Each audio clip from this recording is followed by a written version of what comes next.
In the autumn of 2023, 500 million people opened Facebook or Instagram and found a pop-up. Pay €9 a month or hand over your personal data. Most people tapped through without thinking, but one organization in Vienna read every word, and what they found started a legal fight that is still not fully resolved today.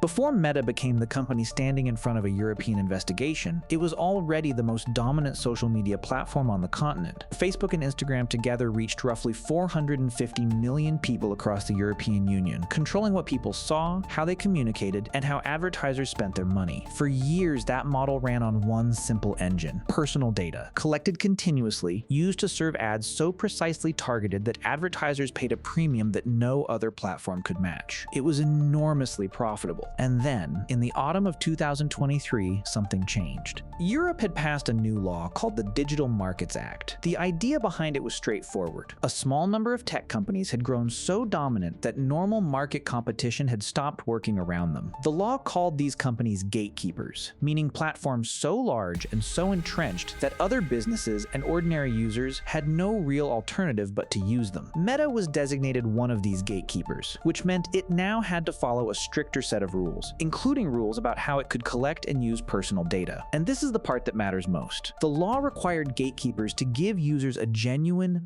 meaningful choice about their data, not a trick or a wall, but a real and usable alternative. If you subscribe to Verdict Blackboard, I break down EU cases like this one every week. One tap and you will not miss the next case. Meta's response to this new legal reality was the pop-up. The company called it subscription for no ads. The pitch was simple. If you didn't want your data used for advertising, you could pay a monthly fee and use the platforms without being tracked. €9.90 per month on desktop, €12.99 on mobile, because mobile payments carry platform fees. Meta's legal team argued this was not only compliant with the new law, it actually went beyond what the law required. The company presented it as a generous offer. But here is the detail that got missed in those first months. The pop-up gave users exactly 2 exits: pay up or consent to everything, with no door in between. Consumer groups noticed immediately. Within days of the pop-up appearing, 2 organizations filed formal complaints with the European Commission, and so the machinery of EU enforcement began to move. The first was NOYB, which stands for None of Your Business, a Vienna-based privacy advocacy group led by a lawyer named Max Schrems, who had spent years challenging Meta's data practices and winning. The second was BEUC, the European Consumer Organization. Both argued that Meta's binary choice was not a genuine alternative at all. Forcing someone to pay money in order to exercise a legal right to privacy is not a choice, they said. It is a toll, and the Commission would come to agree. Those complaints landed on the right desks. By March of 2024, the European Commission had opened a formal investigation into whether Meta's model violated the Digital Markets Act. That investigation moved faster than most Commission proceedings. By July of 2024, less than 5 months after it opened, the Commission issued its preliminary findings. The conclusion was direct. Meta's model did not give users the specific choice the law required. Users had to either consent to personalized advertising across the entire platform or pay to opt out. The law demanded a third option, a free service that used less personal data, something genuinely in between. Meta had not offered anything close to that. Meta did not accept the preliminary finding quietly. The company pushed back, arguing that its model followed the direction of the highest court in Europe and complied fully with both the Digital Markets Act and existing data protection law. Then, in November of 2024, Meta introduced a change. Users were now shown a new option, a free version of the service that used less personalized advertising.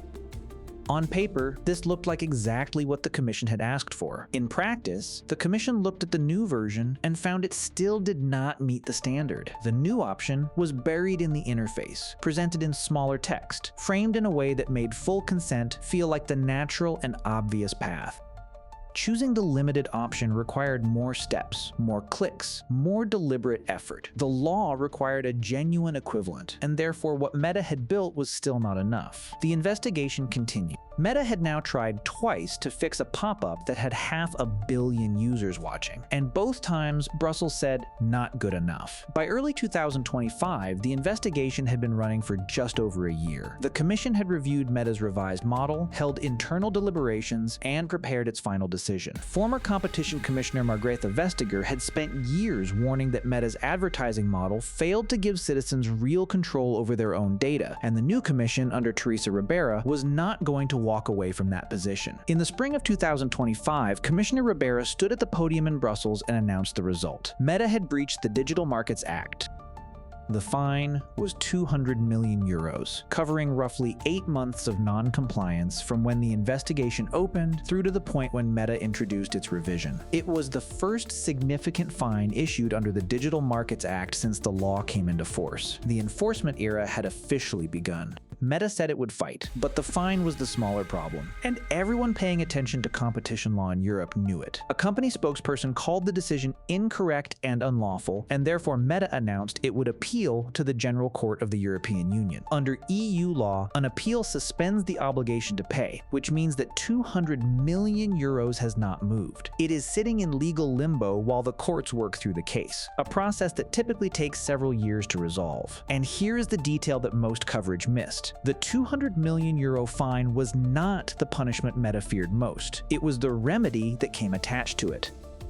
The Commission did not just fine Meta. It ordered Meta to change how the service works for European users. The company must offer a version of Facebook and Instagram that is genuinely equivalent to the full service, free of charge, using less personal data, not a stripped-down product or a slower version, but a real equivalent experience with less tracking. If Meta cannot or will not build that, the Commission has the power to impose daily fines for continued non-compliance. And Meta's EU advertising operation, the business that the pop-up was designed to protect, generates billions of euros every year. The existential question is not whether Meta can afford to pay 200 million euros in a single payment. It is whether Meta can afford to rebuild its European ad model from the ground up. If you're wondering how this is even legally possible, so is every other tech company in Europe right now. The reaction from across the Atlantic was sharp. Officials in Washington described the fine as economic extortion. Advisors close to the Trump administration framed it as a de facto tariff on American technology companies operating in Europe. The argument was that European regulators were using competition and data law to disadvantage US firms in ways that European companies would never face in return. Max Schrems, for his part, said the opposite. He had spent more than a decade watching Meta argue in court after court that its data practices were legal, and he said simply, Meta is out of options in the EU.